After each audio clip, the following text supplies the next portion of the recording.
Go yard. I got so much more.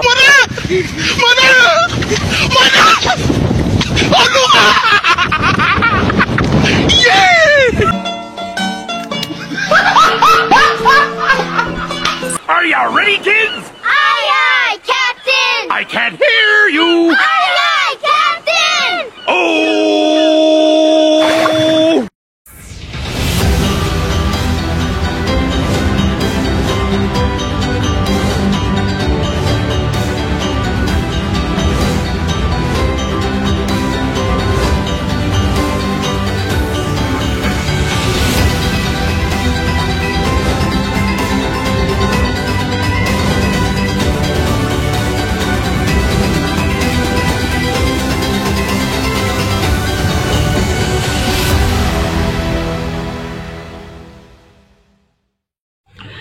Baik, bismillah. Assalamualaikum warahmatullahi wabarakatuh.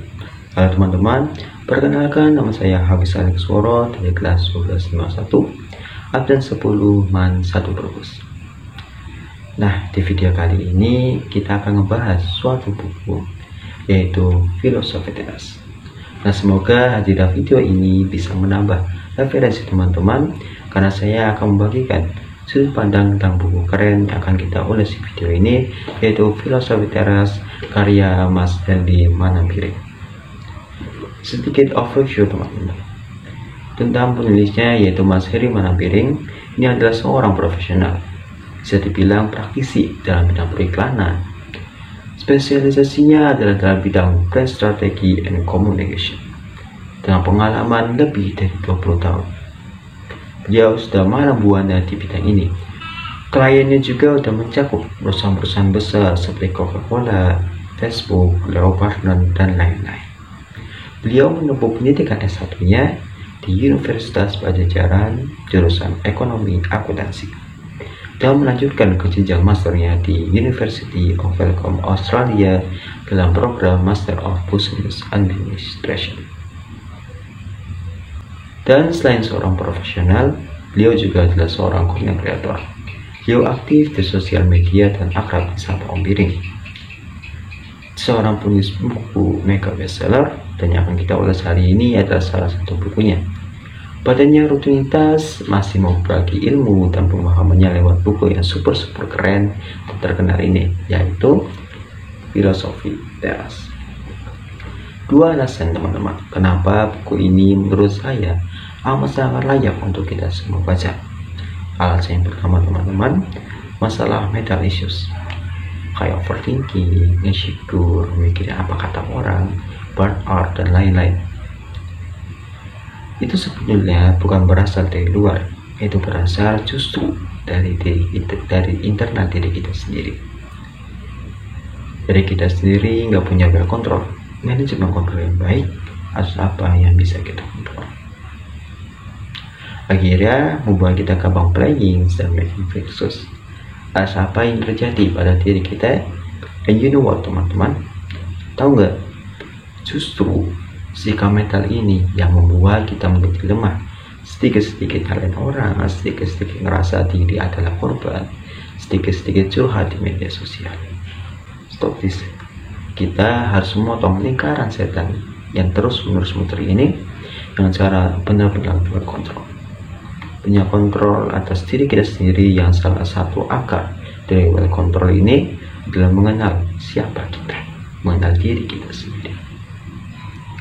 Dan ini secara otomatis menjadi alasan kedua kenapa menurut saya buku ini penting, yaitu buku ini secara nggak langsung nih membuat kita dengan suka relative diving, menyelami, mengenali siapa kita.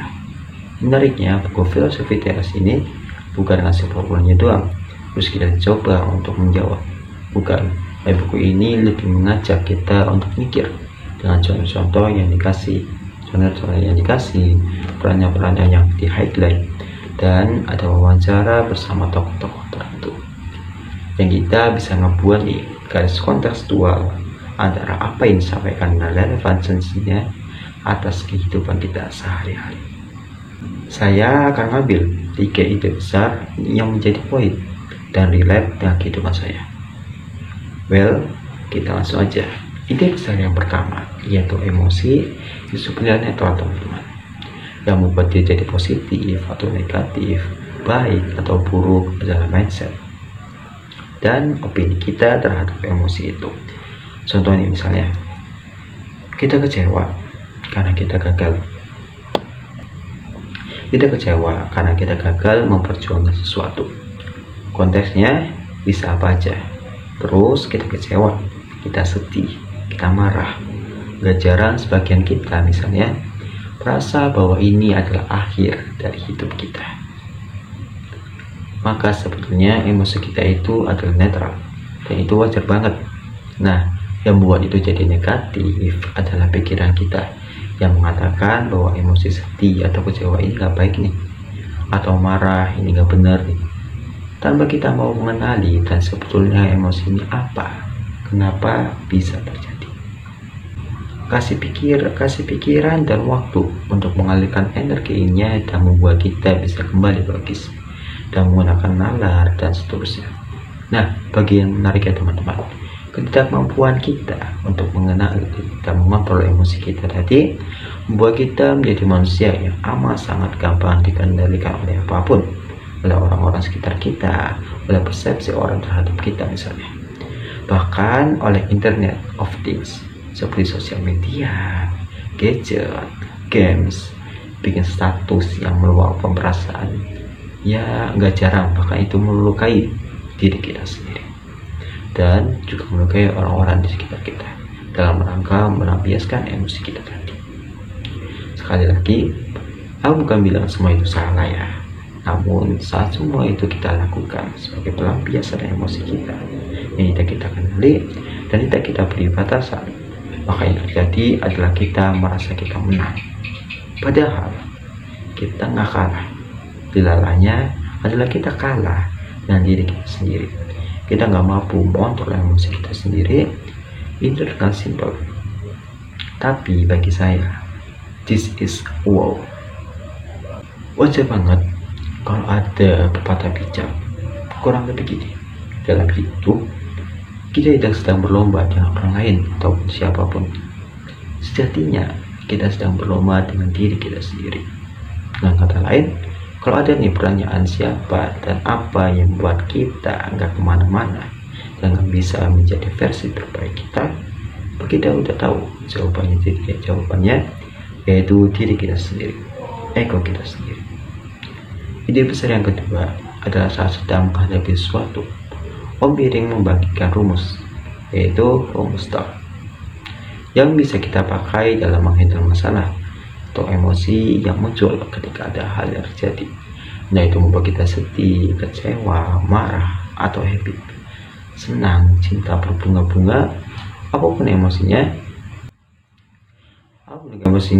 Nah, STAR ini adalah S, stop, T, thinking, A, akses, dan R, respon. Artinya kurang lebih begini teman-teman, saat kita menghadapi sesuatu nih, membuat emosi kita bergejolak, apapun bentuk emosi kita, ya maka stop, berhenti dulu sejenak. Jangan langsung respon itu dengan tindakan, dengan usapan, apalagi membuat suatu keputusan. Karena keputusan yang dibuat saat kita sedang merasa sedih, happy, atau kecewa, besar kemungkinan adalah keputusan yang emosional. Dan percaya deh teman-teman, emosi itu harus kita yang kendalikan, karena kalau enggak, siap-siap kita akan dikendalikan oleh emosi tadi. Jadi mending kita diam dulu. Kalau butuh jeda, kalau kita butuh waktu untuk mengalirkan energinya, silakan. Check out time, check out space. Setelah itu, kita udah mulai bisa kembali menarikan rasa dan emosi kita. Nih, kita mulai pakai logika. Kita mulai mikir nih, sebetulnya apa dan siapa yang melakukan, dengan cara bagaimana, kenapa. Berpikir ini harus adalah dulu emosinya, supaya saat kita melihat masalah dan kita mulai berpikir, menganalisanya apa yang terjadi itu bisa secara objektif. Melihat masalah dengan kacamata lain, melihat problem secara objektif tanpa ada unsur emosi apapun, yang mungkin hadir di awal tadi. Sekaligus bilang bukan emosinya yang salah, bukan rasanya yang keliru, namun bagaimana kita menghandle-nya. Yang perlu kita atur teman-teman, cara kita mungkin beda-beda, namun satu hal yang pasti, jika kita sudah masuk ke fase berpikir, pastikan rasa dan emosi kita udah kembali netral. Kalau enggak, bisa kemungkinan melihat sumber dan akar masalah sudah dengan warna dari emosi kita sebelumnya. Yang ini nih, kondisi kaki ini akan berkaitan erat dengan fase yang ketiga, yaitu akses. Kita mulai memberikan penilaian atas masalahnya, positifnya atau negatifnya, apa konsekuensinya, apa impact dari tindakan yang akan kita ambil, bagaimana sejauh apa kita akan bisa bertanggung jawab atas keputusan yang kita ambil sebagai respon dari masalah yang kita hadapi.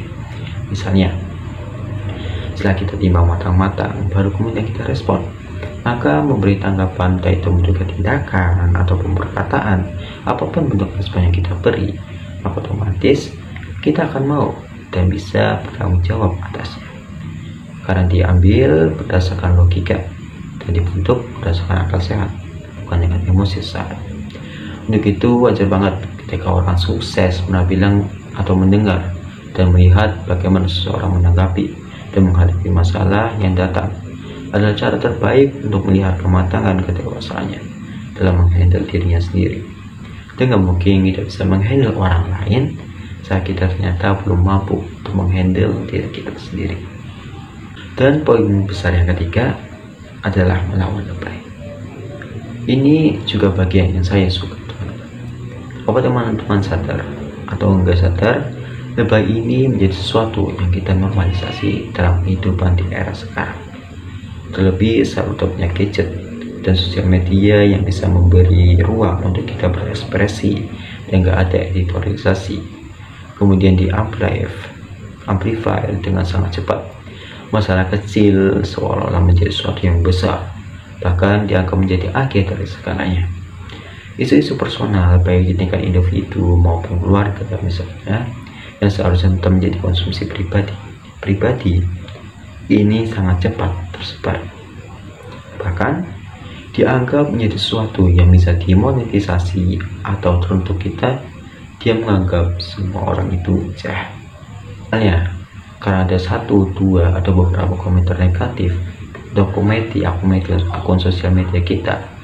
Saat masalah ini diputar terus menerus, kita anggap wajar dan kita normalisasi, maka akhirnya jadilah generasi kita di era yang sekarang jadi generasi yang sangat rapuh dalam handle diri sendiri dan lingkungan sekitar dan kenyataan. Nah, begitu ada 3 cara pandang yang dibagi oleh Om Piring dalam buku ini. Cara yang pertama adalah apa yang terjadi adalah sejarah yang berulang. Cara kedua, semua lihat gambaran masalahnya secara utuh, bukan fokus ke masalahnya aja. Dan yang ketiga, semua akan berlalu dan dunia akan terus berputar. Ada tidak ada kita yang sedang menghadapi masalah di hadapan kita. Untuk itu melihat masalah sewajarnya saja dan seobjektif mungkin adalah tanda bahwa kita sedang bertumbuh. Khawatir penjelasan akan panjang banget. Pembahasan tentang lebay ini poin ketiga dari buku ini. Itu dia ulasan buku Filosofi Teras dari saya. Saya merekomendasikan buku ini untuk teman-teman. Thanks for watching. See you in the next video. Assalamualaikum warahmatullahi wabarakatuh.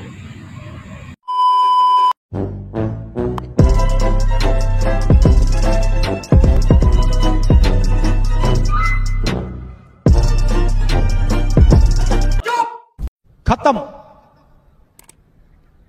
Bye bye, tata, good bye.